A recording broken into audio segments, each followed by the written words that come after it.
dal leen ak jàmm xibaaru tàggat yaram yi fii ci Rewmi Sport samedi le 15 août 2026 ñu ñëw ci xibaaru tàggat yaram yi bu fekkee ne abonné go ci chaîne bi ñu ngi ñaan nga daal di abonné partagé lii di vidéo bi activé cloche de notification bi comme ça bépp vidéo bu ñu dugal rek da ngeen daal di bokk ca ñi koy njëkk gis fii ci Rewmi Sport après bàkk bi ñëw ci xibaaru tàggat yaram yi.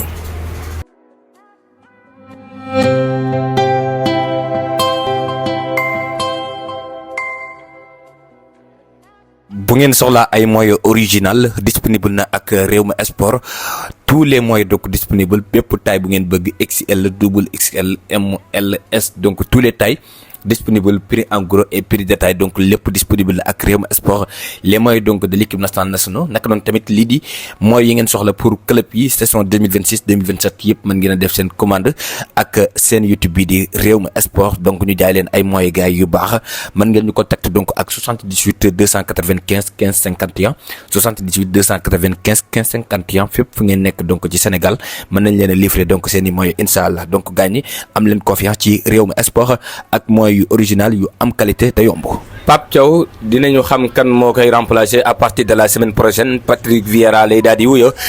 l'ancien donc milieu de terrain de l'équipe nationale française équipe bii di Arsenal jàppale na donc mardi di talaata bi nga xam ne moom la ñu daal di dëkkmal di ginnaawaati suba li nga xam ne moom mooy la presse sénégalaise donc daal di annoncé ne Pape ca kii di Patrick Vieira dina daal di ñëw fii nga xam ne moom mooy ci biir Sénégal depuis sax moom ay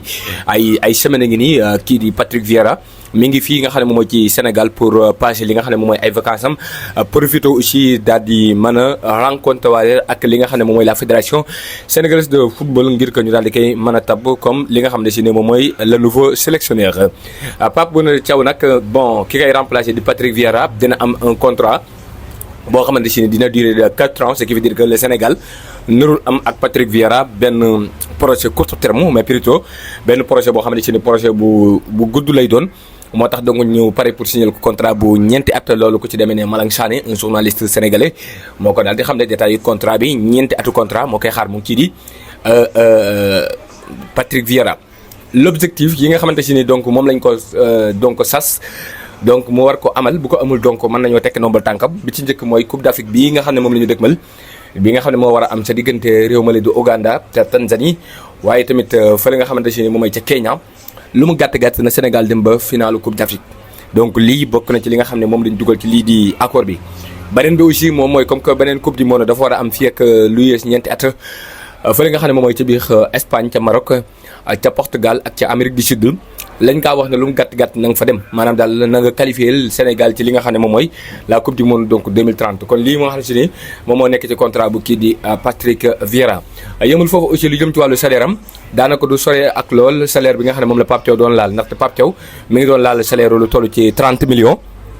kii di Patrick Vieira moom salaire am dina dem ba 35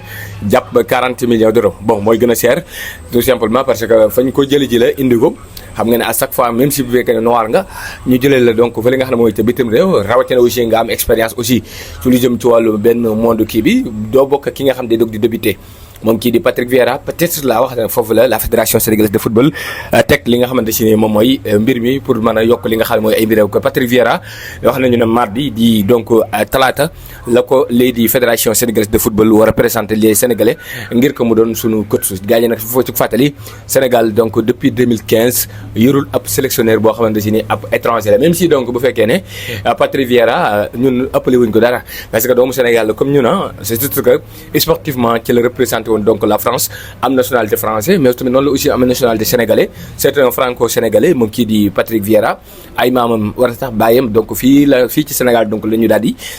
jógee mais depuis 2015 amuñu donc un sénégalais boo xamante si ni sportivement sénégalais la donc 100% comme entraîneur comme depuis 2015 moom la ñuy am donc moo xam donc kii di Pape Thiaw wala boog même kii di Aliou Cissé daanaka te lañu mujjee am donc sélectionneur boo xamante si ni sélectionneur bi donc nekkul 100% donc sénégalais kon c'est presque officiel la nomination pour le nouveau sélectionneur de l'équipe nationale du Sénégal. Mais attention mardi lan lay tombeel mardi mi ngi war a tomber ak le 18 août le 18 août le 19 août le 20 août ak le 21 août la fédération def nañ lu ñu wut a def pour man oui la fédération def nañ lu ñu wut a def mooy lan muy tabb Patrick Vieira comme coach le 18 août te nga xam ne ñeenti fan yii ñu dëkkmal am na lu war a xew lu war a xew moom mooy le 21 août ci la TAS du tribunal arbitral des sports ba nga xam ne fa la kii di Madi Touré di président bi nga xam ne moo yor fa Génération Foot daal di déposé li nga xam ne mooy recours ngir donc wax ne dafa am ak càcc goo xamante ne ni seetlu nañ ko ci élection yi nga xamante ne ni moom moo doon am maanaam élection faluk président fédération sénégalaise de football Abdoulaye Fall ba mu ko gagné ba tey jàppale na Madi Touré demoon na fa ma xam ne doonee benn ngir donc naqarlu ko te bu fekkee ne kii di Madi Touré preuve ya nga xamante ne waxoon na am na ko muy am na ñoo xamante ne ay conversation ci lu jëm ci wàllu WhatsApp am na muy wane ne donc ñi nga xam ne ñoom ñoo doon les votants ñi nga xam ne ñoo doon votel Abdoulaye Fall moo leen wutal li nga xam ne mooy ab hôtel bu ñu doon fanaan waaye tamit ña nga xamante si nii ñoo votel Abdoulaye Fall am na ñoo xam ne bu ñu wotee ba pare dañuy dem ci ginnaaw oto ñu jox leen lu toll ci ñaar fukki junni 100 000 donc loolu ki nga xamante si nii moom la ñuy tuddee Madi Touré moo ko taqaloon preuve yooyu noonu bu fekkee ne fédération bi donc TAS gis na ko le 21 août mën nañoo donc tasaat fédération bi vous imaginez ñu tasaat fédération bi ba noppi donc Abdoulaye Fall jóge fi beneen donc fédération bi ñëw amul donc confiance ci kii di Patrick Vieira dañuy obligé kon le Sénégal encore une fois tàqali ko ak Patrick Vieira te bu fekkee ne Patrick Vieira par exemple mi ngi signé un contrat de 3 ans war a boog de 4 ans bi nga xam ne moom la ñu daal di annoncé muy fayee ko par exemple 30 millions 3 fois 4 yi donc day doon loo xamante ne nii mën nañoo fayaat xaalis bu bëree bëri ay millions bu fekkee ne donc Abdoulaye Fall lañ koy jiiñ am na ba la TAS daal di tas li nga xamante ne moom mooy cette fédération. kon li nga xamante ne moom la waroon a def mooy ñu xaar parce que le 18 ak le 21 su réewul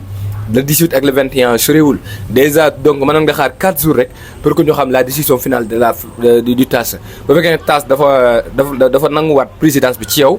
ñu demaat ay élections après ñoo xam kan mooy sélectionneur de l'équipe nationale du Sénégal moo gën donc fi ñu toll nii ñuy def loo xamante si nii mën nañu indil ay jafe-jafe donc ci li nga xam ne moom mooy court terme. di leen rappeler nag kii di Pape Thiaw ba tey jii nii la fédération sénégalaise de football fay ko xaalisam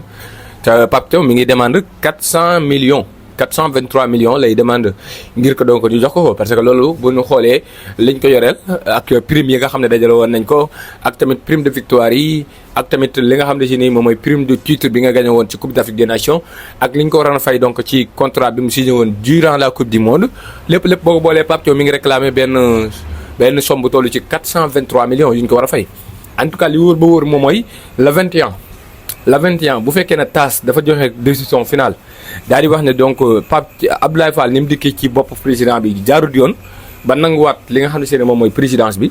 nañu wóor ne kon maanaam Abdoulaye Fall li mu doon def moo ko tey maanaam daal moo bëgg a surcharger donc ki war a dikkat parce que fi ñu toll nii fayaguñ Pape Thiaw te dina ma bett Pape Thiaw ñu fay ko ci fukki fan yi ñu dëkkmal te ci biir fukki fan yi ñu dëkkmal dina signer le contrat Patrick Vieira vous imaginez léegi Pape Thiaw 400 yi millions yi muy demandé ñu war ko fay ba noppi tamit Patrick Vieira le nouveau président ñëw tamit bëgg ko comme sélectionneur donc mën nañoo fay près de 1 milliard yoo xamante si nii quand même ci ak tapp rek donc président ak fédération donc la mën a duggee kon mën nañoo def donc très attention ci mbir yi j'espère que vraiment defu ko donc j'espère est-ce que sax du moom dafa xam ne am lu mu def moom kii di Abdoulaye Fall est-ce que dafa xam am lu mu def donc mu pare donc pour punir Madi Touré wala boog président bi war a ñëw te loolu nag xanaa ak Keñaan yëggul foofu ndaxte léegi nekkatul l'affaire de personnel mais lii affaire u Sénégal la boo ko defee tamit ñun ñooy am problème parce que 400 millions yii nga xamante si nii ba ngay dàq Pape Thiaw ministre sport bi taxaw na ne la carrément boo ko dàqee yaa koy fay donc nga accepté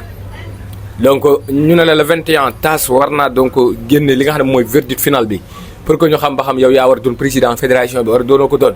donc boo ñu yóbbee ab 1 milliard bu waroon a mën a dugg ci ligue amateur bi ba ñu yóbbee ab 1 milliard bu mënoon a defar donc ay stade ba ñu yóbbee donc ay 1 milliard yoo xamante si nii mënoon na jàppale li nga xam ne si mooy le nouveau sélectionneur mu def ay déplacement am ngir ko donc mën a indi les binationaux yi nekk ci roq-roqaan yi nekk ci partout dans le monde donc da nga tooñ li nga xam ne moom mooy les sénégalais on verra donc fan la mbir mi di mujjee diggante ki nga xam ne si moom mooy TAS ak la fédération Madi Touré ak ki nga xamante si nii moom la ñuy tuddee Abdoulaye Fall en tout cas